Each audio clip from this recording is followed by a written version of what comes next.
aux nouvelles nationales d'APTN.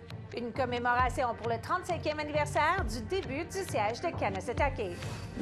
Une nouvelle manifestation contre le projet de loi 97, ainsi qu'un blocus contre un projet d'Hydro-Québec. L'intelligence artificielle et la voix autochtone. Et en entrevue, artiste et militante à Tikamek, Catherine Boivin.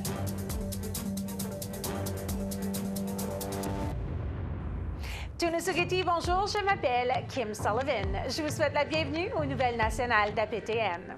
Vendredi dernier marquait les 35 ans du début du siège de Kanesatake en 1990, un événement commémoré chaque année. Mais pour la première fois, un rassemblement a eu lieu à Montréal, réunissant des représentants de Kanesatake et de sa communauté sœur, Kahnawake. Je vous livre ce reportage de Savannah Craig. They want people to get hurt over a golf course. The Native people are fed up with being pushed around and our land taken. 35 ans se sont écoulés depuis le siège de Kanesatake en 1990, lorsque le gouvernement fédéral a envoyé 4000 soldats dans les communautés Mohawk de Kanesatake et Kahnawake après l'érection d'un blocus à Kanesatake pour empêcher la ville voisine d'Oka de construire un terrain de golf sur une partie des terres de Kanesatake connue sous le nom The Pines, les Pins, qui comprenait le cimetière de Kanien'kehá:ka. We're not going to forget it. And it's not something to forget because it's not fixed. Une commémoration a eu lieu au centre-ville de Montréal pour se souvenir de l'affrontement de 78 jours. It's not a celebration for us, for me anyways, because Marcel Lemay was killed for a golf course. You know, a man lost his life. So for me, it's a commemoration, especially considering that we were shot at and were almost killed by the Sûreté du Québec. La commémoration est un événement annuel à Kanesatake, mais c'est la première fois qu'elle a lieu à la Place du Canada, au centre-ville de Montréal, où plus de 100 personnes se sont réunies. Coming to Montreal, we thought would be a bigger voice, a bigger space to maybe call attention, have some calls to action, and help us to move forward in Kanesatake. Wanda Gabriel était une jeune mère au moment du siège. Sa cousine, Ellen Gabriel, était la porte-parole à l'époque. Elle affirme que la défense du territoire de Kanien'kehá:ka ne s'est pas terminée en 1990. How are we going to stop the land theft? Because they keep going. You know, they're relentless. Gabriel dit que Kanesatake continue d'être menacée par l'accaparement du territoire. We're not out of the woods yet, and we still have people who want to develop. We have the, niobium mine that people want to reopen. This is Mohawk land! L'ancien chef régional de l'APNQL, Ghislain Picard, affirme que les événements de 1990 ont eu un impact considérable sur tous les peuples autochtones. Ce qui a contribué à la crise, le stand-up de 80 jours à peu près, c'est une question qui n'est toujours pas résolue aujourd'hui. C'est une question de terre. Et pour moi, c'est très, très significatif sur finalement les devoirs que les gouvernements ont d'être à l'écoute et de livrer par rapport aux revendications des peuples autochtones. Some here today are not just commemorating 35 years since 1990, but they're also demanding these calls to action to be implemented, some of which include upholding UNDRIP, establishing a community healing fund, and land back. Another call to action for me, it's such a big event that happened in this country in 1990, and it's not in the history books. It's not in Quebec's history books, it's not in Canada's history books, it's not even in our own history books in the community, and I'd love to see it in our history books so that people can know and understand the implication of what happened. Et le conflit initial n'a toujours pas été résolu. The land dispute that has been going on for over 300 years and has not been resolved 35 years later, I think it's really important for people to realize that and understand that. Un reportage de Savannah Craig, Nouvelle nationale d'APTN, Montréal. Parlant de conflit territorial, nombreuses communautés de Premières Nations continuent de se battre pour la protection de leurs forêts. Les manifestations ainsi que des blocus de routes et de chemins de fer continuent pour dénoncer la modernisation du régime forestier proposé dans le projet de loi 97. La militante Inuk Emily Fleming-Dubuc a organisé 3 manifestations et une 4e est prévue dans la capitale du Québec demain. La ministre des Forêts du Québec a invité les Premières Nations à participer à la rédaction du projet de loi, mais Fleming Dubuc estime que les Premières Nations devraient plutôt être celles qui les rédigent. On organise une manifestation le 19 juillet. Ça va être au Parlement. Nous allons communiquer les infos sur nos plateformes, tout simplement parce que il y a plusieurs personnes qui veulent se joindre à nos mobilisations, mais on se rend compte que c'est non seulement à Montréal, mais plusieurs nous ont demandé de se rassembler à Québec. On a plusieurs organismes aussi qui veulent se joindre à la cause et nous offrir leur aide parce que ce projet de loi, c'est un projet de loi qui va toucher l'ensemble des Québécois et Québécoises. C'est pas seulement les Premières Nations, les Autochtones, mais c'est un projet de loi qui touche l'ensemble des Québécois et Québécoises. Cette semaine à Montréal, s'est tenu un rassemblement sur l'intelligence artificielle autochtone organisé par MILA, Institut québécois d'intelligence artificielle reconnu mondialement pour ses contributions majeures en IA. So using the data collected, we'll train and test AI models. Le rassemblement de 2 jours s'ouvre sur un concours de pitch des éclaireurs autochtones en IA à des partenaires et investisseurs. The original spark was really to create a capacity building program for Indigenous talent, exclusively for First Nations, Métis, and Inuit individuals to come to MILA to learn about AI, to explore potential pathways, and of course to also unpack how Indigenous knowledges and worldviews and voices might fit within this broader ecosystem. Lindsay Chartrand est responsable des initiatives autochtones, politiques publiques et inclusion chez MILA. It's built by Native people for Native people. En partenariat avec Inspire, Éclaireurs autochtones en IA, un programme professionnel de 6 semaines, est né l'an dernier.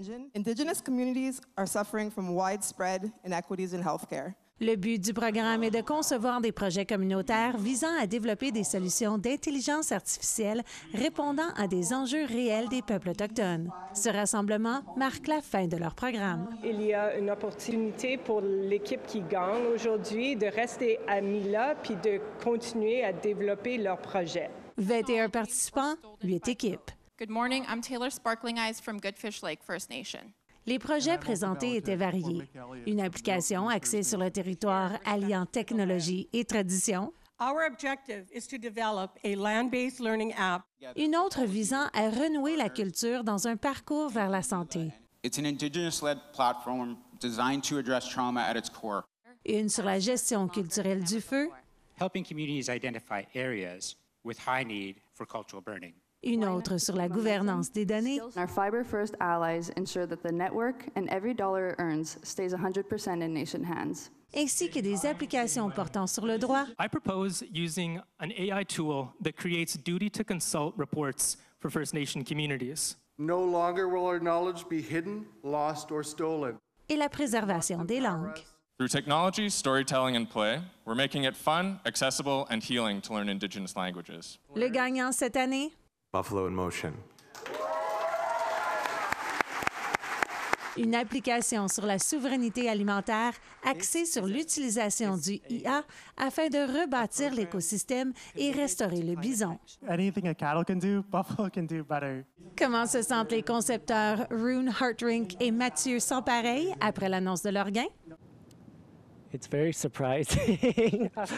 La raison étant que cette idée leur est venue à la toute dernière minute. The idea was formed last minute, but it was a very good idea. At first, it was like a big mosaic of like, bring Buffalo back. But we really had to like drill down and focus on like a problem in the industry. And I think that's what worked out.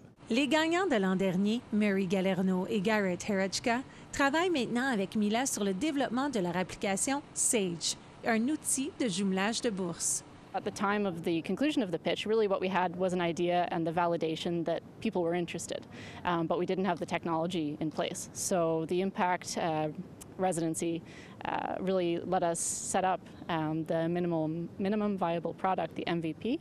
So we now have a working prototype. Herachka ajoute qu'il y a une importance à ce que la voix autochtone résonne dans l'industrie du IA. Instead of just participating, we're leading forces in it. Au-delà de cela, HeartRink rajoute que c'est la diversité des voix autochtones présentes qui fait toute la différence. We have people in computer science like Matthew, but then we also have sociology and archaeology students like myself that work in the program, and it's bringing collective knowledge together for a larger common goal, which is to benefit Indigenous communities and to really be change makers in this space.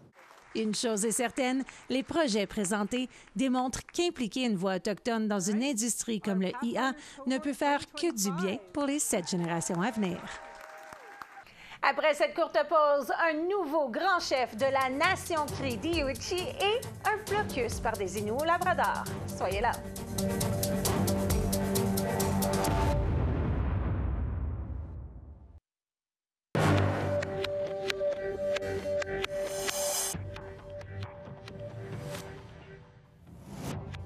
Re-bienvenue. La Nation Cri a voté hier pour leur nouveau grand chef et vice-grand chef du Conseil des Cris Inuit. Dans un communiqué de presse ce matin, le directeur général des élections, Robin Pachano, a confirmé le nom du nouveau grand chef du gouvernement Cri. Sous réserve de toute demande de révision des résultats et du processus, laquelle doit être rendue dans les 5 prochains jours, le nouveau grand chef est l'avocat de Wiminji, Paul John Murdoch. Murdoch a reçu 51,52 des 4 447 votes, soit une fraction de plus que le nombre nécessaire de la majorité plus 1. Par contre, aucun des 4 candidats qui briguaient le rôle de vice-grand chef n'a obtenu la majorité requise de 50 plus 1 des votes exprimés. Il y aura donc un second tour entre les 2 candidats ayant obtenu le plus grand nombre de votes, soit Lyndon Spencer, qui a initialement reçu 47,75 des votes, et John Henry Wapachi, qui en a reçu 32,17 L'élection au deuxième tour aura lieu le 1er août. Des membres de la communauté Innu ont mis en place un blocage routier au Labrador. Hydro-Québec a dû suspendre les travaux géologiques liés à un projet de barrage hydroélectrique sur un territoire que les Innu revendiquent comme le leur. Voici un reportage livré par Robbie Purdin d'Angel Moore. Il s'agit du barrage routier érigé par les membres de la communauté Innu pour empêcher les travailleurs d'accéder au site où devait se faire une évaluation géologique commandée par Hydro-Québec dans le cadre d'un projet hydroélectrique envisagé. What I will not stand is Quebec Hydro giving us a deadline on our land for our river for their money is utterly ridiculous and stupid in my perspective. Jerome Jackagis est originaire de la nation Innu de Shishashit. Il se trouve à Gull Island où les Inuits de Shishashit et de Natwashish se réunissent chaque année en septembre pour retourner sur leur terre. Le barrage routier se trouve à environ 2 km de là. Il affirme que les membres de la communauté protégeront les terres Innu. Because we don't need the companies need us. Because this is Innu land, we're proud of it, and we're going to protect it. I'll protect it. Hopefully when I'm passed and gone, there's going to be more Innu people protecting our land as well. Percy Montague a 17 ans. Il s'est exprimé sur la station de radio communautaire CJIK-FM 94.1. Il affirme que les jeunes doivent être inclus dans les discussions sur l'accord proposé. The Innu Nation should make decisions for the future, not for right now. That's my final message. Montague fait allusion au mois de juin dernier, lorsque la nation Innu a conclu un accord de principe avec Hydro-Québec. La société québécoise verserait 87 millions de dollars à un fonds de réconciliation sur 16 ans. Une partie de l'accord prévoit la construction du barrage hydroélectrique de Gull Island. Les jeunes prévoient organiser une marche d'1 kilomètre de Shishashit à Gull Island afin de sensibiliser la population à l'entente proposée. I'm against it due to the terms that are being brought up. And plus, this is Innu land. I don't believe that our land should be developed for money. I believe our culture is way more important. Les membres de la communauté Innu de Shishashit et de Natwashish ont jusqu'à l'automne pour accepter ou refuser l'accord. Cependant, Montague dit qu'ils peuvent obtenir une meilleure offre. The Innu is just not benefiting from these deals as much as they should be. These deals happen on Innu land. These projects happen on Innu land, and yet Innu get nothing. And these corporations profit billions. Hydro-Québec a déclaré dans un courriel adressé à la Nouvelle nationale d'OPTN qu'elle poursuivrait le dialogue avec les membres de la communauté. Agis soutient que malgré la suspension des travaux par Hydro-Québec, le blocage ne sera pas levé. I'm against this because this land is not going to be our land when we perish. I'm 40 years old, over 40 years old. I believe my generation should not be involved in these type of deals. I believe that the younger generation should have and preserve this land as much as they can. La nation Innu n'a pas répondu à une demande d'entrevue. Un reportage d'Angel Moore, Nouvelle nationale d'OPTN, Halifax. La ville va bientôt être colorée par la diversité et la vitalité des peuples autochtones de l'Amérique. La conférence de presse annonçant la programmation de cette 35e édition du Festival international Présence autochtone s'est tenue cette semaine. L'affiche de cette édition, réalisée par Chippewa, artiste de la nation Descan-Zibing-Anishinabeg, donnait le ton. Avec son super-héros Asinukum, l'artiste montre que les valeurs ancestrales autochtones triomphent du mal et de la destruction. C'est donc une programmation puissante à découvrir du 5 au 14 août en plein cœur du quartier des spectacles de Montréal et avec des projections de films à Ganawagé. André Dudomaine, directeur du festival, sera à l'émission la semaine prochaine pour nous en parler, mais il a fait appel à tous d'en profiter au maximum. Le festival, c'est une plongée dans les cultures autochtones. Les gens nous disent, mais qu'est-ce qu'il faut voir? Moi, je dis, bien, voyez-en des morceaux, le plus possible, parce que chacun de ces morceaux est parti d'un grand cercle qui est l'âme autochtone. Une âme autochtone qui, maintenant, se reconstitue sur toute la planète. N'oubliez pas que vous pouvez entamer la conversation avec nous sur les médias sociaux. Cherchez Nouvelle APTN sur TikTok, Instagram, Facebook et X. Au retour de cette courte pause, l'artiste et militante atikamekw Catherine Boivin s'ouvre par rapport à son procès de diffamation. Soyez là.